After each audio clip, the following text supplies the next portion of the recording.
ಮತ್ತೊಮ್ಮೆ ಹೇಳ್ತಾ ಇದ್ದೀವಿ, ಸಿದ್ದರಾಮಯ್ಯನವರೇ ನಿಮ್ಮನ್ನು ಅನ್ನರಾಮಯ್ಯ ಅಂತ ಕರೆದ್ರು, ಭಾಗ್ಯರಾಮಯ್ಯ ಅಂತ ಕರೆದ್ರು, ಮೊಟ್ಟೆರಾಮಯ್ಯ ಅಂತ ಕರೆದ್ರು.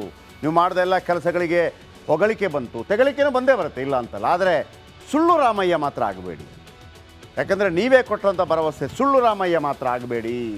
ನೀವು ಪಾದಯಾತ್ರೆ ಟೈಮಲ್ಲಿ ಯಾಕೆ ಅಂತಂದರೆ ನಿಮ್ಮ ಕೊನೆಗಾಲದಲ್ಲಿ ಅಂತಂದರೆ ನಿಮ್ಮ ಕೊನೆ ಎಲೆಕ್ಷನ್ ಟೈಮಲ್ಲಿ ನಿಮಗೆ ಕೆಟ್ಟ ಹೆಸರು ಬರಬಾರ್ದು ಅಂತೇಳಿ ಶತಪ್ರಯತ್ನ ಪಟ್ರಿ. ಅನೇಕರು ಸಿದ್ದರಾಮಯ್ಯವ್ರಿಗೆ ಕೆಟ್ಟ ಹೆಸರು ಬರಬಾರ್ದು ಅಂತೇಳಿ ಆಶಿಸಿದ್ರು ಕೂಡ, ಕಪ್ಪು ಚುಕ್ಕೆ ಇರಲಿಲ್ಲ ಅಂತೇಳಿ. ಆದರೆ ನಿಮ್ಮ ಹತ್ರ 2,000 ರೂಪಾಯಿ ನಾವು ಕೇಳಲಿಲ್ಲ, ಯಾರು ಕೇಳಲಿಲ್ಲ. ಹೆಣ್ಮಕ್ಕಳು ಫ್ರೀ ಕರೆಂಟ್ ಕೊಡಿ ಅಂತ ನಿಮ್ಮ ಹತ್ರ ಯಾರು ಕೇಳಲಿಲ್ಲ. 10 kg ಅಕ್ಕಿ ಕೊಡಿ ಅಂತೇಳಿ ನಿಮ್ಮ ಹತ್ರ ಯಾರು ಕೇಳಲಿಲ್ಲ. ಯುವ ನಿಧಿ ಕೊಡಿ ಅಂತ ನಿಮ್ಮ ಹತ್ರ ಯಾರು ಕೇಳಲಿಲ್ಲ. 2,000 ಕೊಡಿ ಅಂತ ಕೇಳಲಿಲ್ಲ, ಫ್ರೀ ಕರೆಂಟ್ ಕೊಡಿ ಅಂತ ಕೇಳಲಿಲ್ಲ, 10 kg ಅಕ್ಕಿ ಕೊಡಿ ಅಂತ ಕೇಳಲಿಲ್ಲ, ಯುವ ನಿಧಿ ಕೊಡಿ ಅಂತ ಕೇಳಲಿಲ್ಲ. ಇನ್ನೊಂದು ಯಾವುದು?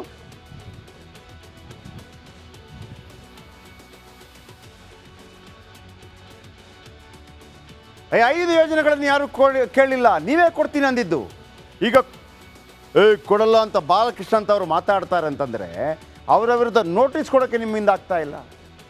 ಬನ್ನಿ, ರಾಜ್ಯದ ಜನ ಏನು ಹೇಳ್ತಾ ಇದ್ದಾರೆ ಕೇಳಿಸ್ಕೊಳ್ಳಿ, ಬನ್ನಿ. ಇಲ್ಲ ಗೌರ್ಮೆಂಟ್ ಜಾಬ್ ಗಿಬ್ ಇದ್ದವರಿಗೆ, ದೊಡ್ಡ ದೊಡ್ಡ ಕಾರು ಬಂಗ್ಲೆ ಇದ್ದವರಿಗೆಲ್ಲ ಬಂದ್ ಮಾಡಿ, ಅವರಿಗೆಲ್ಲ ಫ್ರೀ ಕೊಡಬೇಡಿ, ಬಡ ಜನಕ್ಕೆಲ್ಲ ಅನುಕೂಲ ಮಾಡಿಕೊಡಿ. ನೀವು ಕೊಡ್ತಂದು ಗ್ಯಾರಂಟಿ ಕೊಟ್ಟಿದ್ರಲ್ಲ, ಅದು ಮುಂದುವರ್ಸ್ಕೊ ಹೋಗಿ. ನಮ್ಮಂಥವ್ರಿಗೆ ಬಿಡೋರಿಗೆ ಬೇಕಾಗಿದೆ ಅದಲ್ಲ. ಯಾವಾಗ ಹಣ ಇಲ್ಲದಾಗೆ ನಮ್ಮ ಕೈಗೆ ಅನುಕೂಲ ಆಗ್ತಿತ್ತು, ಅದೀಗ ಬಂದ್ ಮಾಡ್ತಾರೆ. ಮತ್ತೆ ರಿಸ್ಕ್ ಬೇಕಾಗ್ತಿದಲ್ಲ, ರಿಸ್ಕ್ ಆಗೋದಲ್ಲ, ಮತ್ತೆ ಜನ ಒಟ್ಟಾಗೋರು. ಸರಿ ಇದೆ, ಸರಿ ಅಂದರೆ ಷರತ್ತು ಹಾಕಿದರೆ ಒಳ್ಳೆಯದು. ಯಾಕಂದರೆ ಈ 60-70 ಸಾವಿರ ಸಂಬಳ ತೊಗೊಳ್ತಾರೆ, ಬಸ್ ಮೇಲೆ ಅಡ್ಡಾಡ್ತಾರೆ, ಮತ್ತು ಕರೆಂಟ್ ಫ್ರೀ ಆಗ್ತದೆ, ಅದು ನಿಲ್ಲಿಸ್ಬೇಕಾಗ್ತದೆ. ಯಾಕಂದರೆ 60-70 ಸಾವಿರ ಸಂಬಳ ತೊಗೊಂಡವ್ರಿಗೆ ಕರೆಂಟ್ ಫ್ರೀ, ಬಸ್ ಫ್ರೀ ಅಂದರೆ ನಮ್ಮ ರಾಜ್ಯ ಅಭಿವೃದ್ಧಿ ಆಗುವುದು ಎಲ್ಲಿ ಆಗ್ತದೆ ಹೇಳಿ? ಆಗುವುದಿಲ್ಲ. ಒಂದು ಲೆಕ್ಕದಲ್ಲಿದ್ದು ಒಳ್ಳೆಯ ನಿರ್ಧಾರ. ಯಾಕಂದರೆ ಈ ಗ್ಯಾರಂಟಿ ಯೋಜನೆಯಿಂದ ಭಾಳ ಜನರು ಇದರ ಸದುಪಯೋಗ ಮಾಡ್ಕೊಳ್ತಾ ಇದ್ದಾರೆ. ಯಾಕಂದರೆ ಇದು ಈಗ ನಾವು ಕನಿಷ್ಠ ಪಕ್ಷ ಒಂದು ಹೇಳ್ತಾ ಇದ್ದೇವೆ ಅಂದರೆ ಈ ಶಕ್ತಿ ಯೋಜನೆನೇ ಹೇಳ್ತಾ ಇದ್ದೀವಿ. ಶಕ್ತಿ ಯೋಜನೆಯಿಂದ ಕನಿಷ್ಠ ಪಕ್ಷ 60-70 ಸಾವಿರ ಸಂಬಳ ತಗೊಳ್ತಾ ಇದ್ದವರೆಲ್ಲ ಈ ಯೋಜನೆ ಫಲವನ್ನು ಅನುಭವಿಸ್ತಾ ಇದ್ದಾರೆ. ಅಂದರೆ ಇದರಿಂದ ನಮ್ಮ ಆಟೋ ರಿಕ್ಷಾ ಚಾಲನೆ ಇದರಲ್ಲಿ ಭಾಳ ತೊಂದರೆ ಆಗ್ತಾ ಇದೆ. ಅದು ಎಲೆಕ್ಷನ್ ವೋಟಿಂಗ್ ಟೈಮಲ್ಲಿ ಹೇಳಬೇಕಿತ್ತು ಅವರು, ನಾವು BPL ಕಾರ್ಡ್ರಿಗೆ ಮಾತ್ರ ಕೊಡ್ತೀವಿ ಅಂತ. ಇವಾಗ ಕೇಳ್ತಾ ಇದ್ದಾರೆ, ವೋಟ್ ಹಾಕೋ ಟೈಮಲ್ಲಿ ಈ BPL ಕಾರ್ಡ್ ಮಾತ್ರ ವೋಟ್ ಹಾಕಿ ಎಲ್ಲರೂ ಹಾಕಿದ್ದಾರೆ ತಾನೆ, ಎಲ್ಲರಿಗೂ ಸಿಗಬೇಕು. ಅದು ಫಸ್ಟ್ ಏನು ಎಲೆಕ್ಷನ್ ಟೈಮಲ್ಲಿ ಏನು ಆಶ್ವಾಸನೆ ಕೊಟ್ಟಿದ್ದರು ಅದು ದಯಮಾಡಿ ಅವ್ರು ಕಂಟಿನ್ಯೂ ಮಾಡಲೇಬೇಕು, ಆಯಿತಾ? ಇಲ್ಲ ಸುಳ್ಳು ಹೇಳ್ದಂಗೆ ಆಗುತ್ತೆ, ಆಯಿತಾ? ಜನಗಳು ಅದು ನಂಬಿ ವೋಟ್ ಹಾಕಿದ್ದಾರೆ. ಎರಡನೇದೇನು ಗೊತ್ತಾ, ಮಾತಾಡೋದೊಂದು, ಅಧಿಕಾರಕ್ಕೆ ಬಂದಮೇಲೆ ಒಂದು. ಈಗಲೇ 3 ತಿಂಗಳಿಂದ ದುಡ್ಡು ಬಂದಿಲ್ಲ. ಎಲ್ಲರೂ ಒಂದು ಸ್ವಲ್ಪ ಗಲಾಟೆ ಮಾಡೋದಕ್ಕೆ ಈ ವರಮಹಾಲಕ್ಷ್ಮಿ ಅಂತ ಹೇಳಿ ಜೂನ್ ತಿಂಗಳಿದೊಂದು ಪೇಮೆಂಟ್ ಕಳಿಸಿದ್ದಾರೆ. ನಮಗಂತೂ ಬಂದಿದೆ, ಕೆಲವರಿಗೆ ಬಂದಿದೆಲ್ಲ ಗೊತ್ತಿಲ್ಲ. ನಮಗೆ 5 ಗ್ಯಾರಂಟಿನೂ ಕೊಡ್ತೀವಿ ಎಲ್ರಿಗೂ ಅಂತ ಹೇಳಿದರು. ಬಟ್ ಇವಾಗ ಅವ್ರು ಏನು ಹೇಳ್ತಾ ಇದ್ದಾರೆ, APL ಅವ್ರಿಗೆ ಕೊಡಲ್ಲ, BPL ಅವ್ರಿಗೆ ಮಾತ್ರ ಕೊಡ್ತೀವಿ ಅಂತ ಹೇಳ್ತಿದ್ದಾರೆ. ಬಟ್ ಇದು ನಿಜವಾಗ್ಲೂ ತಪ್ಪು. ಯಾಕಂದರೆ ಇಷ್ಟು ಟೈಮ್ ಅವ್ರು ಕೊಟ್ಟಿದ್ದಾರೆ ಎಲ್ಲರಿಗೂ. ಈಗ ಅವ್ರು ಸಡನ್ನಾಗಿ ಚೇಂಜ್ ಮಾಡಿದ್ರೆ ನಿಜವಾಗ್ಲೂ ಜನರಿಗೆ ಬೇಜಾರಾಗೇ ಆಗುತ್ತೆ. ಸಿದ್ದರಾಮಯ್ಯನವರೇ, ಅನ್ನರಾಮಯ್ಯ ನೀವು ಸುಳ್ಳರಾಮಯ್ಯ ಆಗಬೇಡಿ. ಅದನ್ನು ಮೊದಲೇ ಹೇಳಬೇಕಾಗಿತ್ತು ನೀವು. ಓನ್ಲಿ BPL ಕಾರ್ಡ್ಗೆ ಅಂತ ಹೇಳಬೇಕಾಗಿತ್ತು, ತೊಂದರೆ ಇರ್ತಿರಲಿಲ್ಲ. APL ಅವರು ಕೂಡ ಹಾಕಿದ್ದಾರೆ ಕೂಡ. ಈಗ ಅದು ಸರಿಯಲ್ಲ. ಹೇಳೋದು ಒಂದೇ, ಕೊಟ್ಟ ಮಾತಿಗೆ ತಪ್ಪಿ ನಡೆದರೆ ಮೆಚ್ಚನ ಪರಮಾತ್ಮನು. ಪುಣ್ಯಕೋಟಿ ಕತೆ ಓದಿದ್ದೀವಿ ನಾವು ಪ್ರತಿಯೊಬ್ಬರು ಕೂಡ. ಕನ್ನಡ ಕಾವಲು ಸಮಿತಿ ಅಧ್ಯಕ್ಷರು ನೀವು ಆರಂಭದಲ್ಲೇ. ಕನ್ನಡದ ವ್ಯಾಕರಣ ವ್ಯಂಜನ ಎಲ್ಲ ಅದ್ಭುತವಾಗಿ ಹೇಳ್ತೀರಿ. ಕೊಟ್ಟ ಮಾತಿಗೆ ತಪ್ಪಿ ನಡೆದರೆ ಮೆಚ್ಚನ ಪರಮಾತ್ಮನು. ಮತ್ತೊಮ್ಮೆ ಹೇಳ್ತಾ ಇದ್ದೀನಿ. ಹಾಗೇನೇ ಈ ಕಾಂಜಿ ಪಿಂಜಿ ಕೆಲವರು ಇದ್ದಾರಲ್ಲ, ನಿಮ್ಗೆ ಹಾಕಿಲ್ಲ ಅಂದ್ರೇನು ನಿಲ್ಲಿಸ್ಲಾ ಅಂತ ಕೇಳೋರಿಗೆ, ನೀವು ಗ್ಯಾರಂಟಿ ಯೋಜನೆಯನ್ನು ನಿಲ್ಲಿಸಿದರೆ ನಾವು ಕೂಡ ಕೊಳತೋಗಿರೋ ಟೊಮೆಟೊ, ಕೊಳತೋಗಿರೋ ಮೊಟ್ಟೆ ಇಟ್ಕೊಂಡು ಹೊಡಿಲೋ ಅಂತ ಕೇಳೋಕ್ಕೆ ಶುರು ಮಾಡಲಾ? ವೆಜ್ ತಿನ್ನೋರಿಗೆ ಟೊಮೆಟೊ, ನಾನ್ ವೆಜ್ ತಿನ್ನೋರಿಗೆ ಮೊಟ್ಟೆ ಇಟ್ಕೊಳ್ಳ?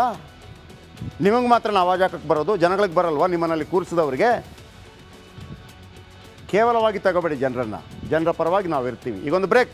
ಮುಂದೆ ನಾನು ಪದೇ ಒಂದು ಮಾತನ್ನು ಹೇಳ್ತಿರ್ತೀನಿ. ನೀವು ಯಾವತ್ತೂ ಕೂಡ ಯಾವುದೇ ಪಕ್ಷದ ಅಭಿಮಾನಿಗಳಾಗಬೇಡಿ, ದೇಶದ ಅಭಿಮಾನಿಗಳಾಗಿ. ಯಾವುದೇ ಪಕ್ಷ, ರಾಜಕೀಯ ಪಕ್ಷಗಳಿದೆಯಲ್ಲ, ನಿಮ್ಮನ್ನು ಮಂಗನೆ ಮಾಡೋದು. ಈಗ ಇದೇ ಕಾಂಗ್ರೆಸ್ ನರೇಂದ್ರ ಮೋದಿ ಸರ್ಕಾರವನ್ನು ಟೀಕಿಸ್ತಾ ಇತ್ತು. ನೀವು ರೇಟ್ ಜಾಸ್ತಿ ಮಾಡಿದ್ರಿ, ಪೆಟ್ರೋಲ್ ಡೀಸೆಲ್ ರೇಟ್ ಜಾಸ್ತಿ ಮಾಡಿದ್ರಿ ಅಂತೇಳಿ. ಆಮೇಲೆ ಪೆಟ್ರೋಲ್ಗೆ ಇಲ್ಲೂ ಕೂಡ ಜಾಸ್ತಿ ಮಾಡಿದ್ರಿ. ನೀವು ಹೆಂಗೆ ಮಾಡಿದ್ರಿ? ಮತ್ತೆ ಅವರು ಜಾಸ್ತಿ ಮಾಡಿದ್ರು ಅಂತ ನೀವು ಟೀಕೆ ಮಾಡ್ತಾ ಇದ್ದವರು ಕಡಿಮೆ ಮಾಡಬೇಕಿತ್ತಲ್ವಾ? ನೀವು ಮಾಡಿಲ್ಲ. ಹಾಗಿದ್ರೆ ನೀವು ಮತ್ತು ಅವ್ರಿಗೇನು ವ್ಯತ್ಯಾಸ ಆಗಿದ್ರೆ ಜನಸಾಮಾನ್ಯರು ಕೇಳುವಂಥ ಪ್ರಶ್ನೆ.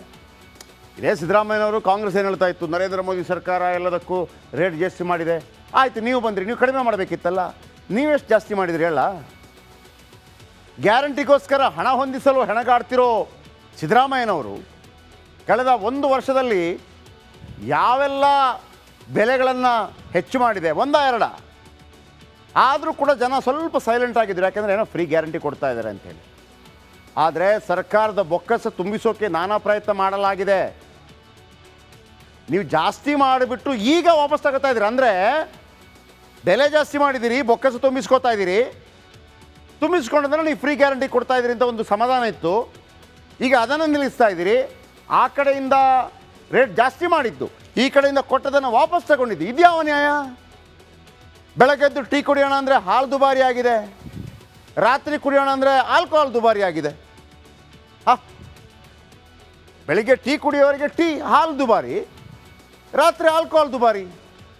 ಎದ್ದು ಟೀ ಕುಡಿಯೋಕ್ಕೆ ಹಾಲು ದುಬಾರಿ, ಕುಡಿದು ಮಲ್ಕೊಳ್ಳೋಕ್ಕೆ ಆಲ್ಕೋಹಾಲ್ ದುಬಾರಿ. ಆಫೀಸ್ಗೆ ಹೊರಟಾಗ ಗಾಡಿಗೆ ಪೆಟ್ರೋಲ್ ಡೀಸೆಲ್ ಹಾಕಿಸಿದರೆ ಅದು ಕೂಡ ಜಾಸ್ತಿ ಮಾಡಿದ್ರಿ ನೀವು ಸರ್ಕಾರದ ವತಿಯಿಂದ. ಆಯ್ತಪ್ಪ, ತಲೆ ಕೆಟ್ಟು ಹೋಟೆಲ್ಗೆ ಹೋಗೋಣ ಅಂದರೆ ಅದು ದುಬಾರಿ, ರಿಲ್ಯಾಕ್ಸ್ ಆಗೋಣ ಅಂತ ಥಿಯೇಟ್ರಿಗೆ ಹೋದರೆ ಅದು ದುಬಾರಿ. ಎಣ್ಣೆದು ಹೇಳಲೇಬೇಡಿ ನೀವು. ಪಾಪ ಆ ಚೀಪ್ ಲಿಕ್ಕರ್ಗೆಲ್ಲ ಕಾಸ್ಟ್ಲಿ ಮಾಡಿಬಿಟ್ರಿ ಅಲ್ವಾ? ಚೀಪ್ ಲಿಕ್ಕರಿಗೆಲ್ಲ ಯಾವುದಕ್ಕೆಲ್ಲ ಜಾಸ್ತಿ ಮಾಡಿದ್ದೀರಿ ನೀವು ಇಲ್ಲಿ ತನಕ. ಆದರೂ ಕೂಡ ಗ್ಯಾರಂಟಿ ವಾಪಸ್ ತಗೊಳ್ತೀರಿ ಅಂತಂದ್ರೆ ಏನು ಅರ್ಥ? ನೀವು ಹೇಳ್ಬೋದು ಎಲ್ಲ ಮಾಡ್ತಾ ಇಲ್ಲ, ಕೇವಲ ಗೃಹಲಕ್ಷ್ಮಿದು ಮಾತ್ರ ಮಾಡ್ತಾ ಇದ್ದೀವಿ. ಹೌದು, ನಿಮ್ಮನ್ನು ನಂಬೋನೆಗೆ ಹೆಂಗೆ ನಂಬೋದು? ಒಂದ್ಸಗೆ ಅದೇ ಹೇಳ್ತಾ ಇದ್ದೀನಿ, ಕೊಟ್ಟ ಮಾತಿಗೆ ತಪ್ಪಿ ನಡೆದರೆ ಮೆಚ್ಚನ ಪರಮಾತ್ಮನು.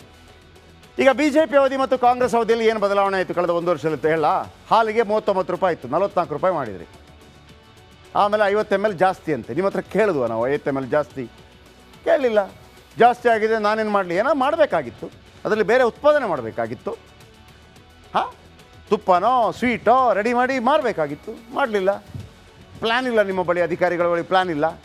50 ml ಜಾಸ್ತಿ, ಅರ್ಧ ಲೀಟ್ರಿಗೂ 1 ಲೀಟ್ರಿಗೂ ಕೊಟ್ಬಿಟ್ಟು 2 ರೂಪಾಯಿ ಜಾಸ್ತಿ ಕೊಡಿ ಅಂದ್ರಿ ಅಲ್ವಾ?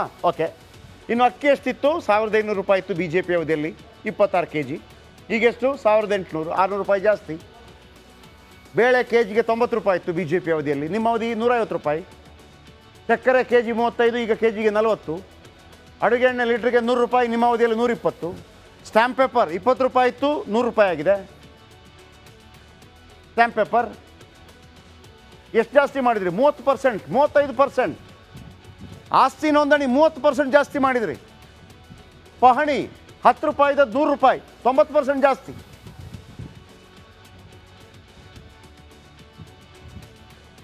ನೀವು ನರೇಂದ್ರ ಮೋದಿ ಗೌರ್ಮೆಂಟನ್ನು ಟೀಕೆ ಮಾಡ್ತಾ ಇದ್ರಿ ತಾನೆ? ಬಹುತೇಕರಿಗೆ ಇನ್ಕ್ಲೂಡಿಂಗ್ BJP ಅವರು ಕೂಡ ಕೆಲವರಿಗೆ ಅನಿಸಿರ್ಬೋದು, ಜಾಸ್ತಿ ಮಾಡಿದರೆ ಪರವಾಗಿಲ್ಲ ದೇಶಕ್ಕಾಗಿ ಅಂತ ಅವ್ರು ಹೇಳ್ತಾ ಇದ್ರು. ನೀವು ಜಾಸ್ತಿ ಮಾಡ್ತೀರಂದಾಗ ನಿಮ್ಮವ್ರು ಏನಂದರು? ಗ್ಯಾರಂಟಿ ಕೊಡಲ್ವಾ? ಅರೆ, ಗ್ಯಾರಂಟಿಯ ಜನಕ್ಕೆ, ಗ್ಯಾರಂಟಿ ಕೊಡೋದು ಕೂಡ ಜನಗಳಿಗೆ, ನರೇಂದ್ರ ಮೋದಿ ಜಾಸ್ತಿ ಮಾಡೋದು ಕೂಡ ಜನಗಳಿಗೆ ಅಂತ ಯಾಕಾಗೋದಿಲ್ಲ? ಆಗಿದ್ರೆ ಡಿಬೇಟ್ಗೆ ಬರೋದಿದ್ರೆ ನೀವು ಮಾಡಿದರೆ ಸರಿ, ಅವ್ರು ಮಾಡಿದರೆ ತಪ್ಪು. ಇದು ಒಳ್ಳೆ ನ್ಯಾಯ ಆಯ್ತಲ್ಲ. ವಿದ್ಯುತ್ ದರ ಎಷ್ಟಿತ್ತು ಯೂನಿಟ್ಗೆ? 4 ರೂಪಾಯಿ 75 ಪೈಸಾ. ನೀವೆಷ್ಟು ಮಾಡಿದ್ರಿ? 6 ರೂಪಾಯಿ. ಪೆಟ್ರೋಲ್ ಎಷ್ಟಿತ್ತು? 99 ರೂಪಾಯಿ 86 ಪೈಸಾ. ನೀವೆಷ್ಟು ಮಾಡಿದ್ರಿ ಲೀಟ್ರಿಗೆ?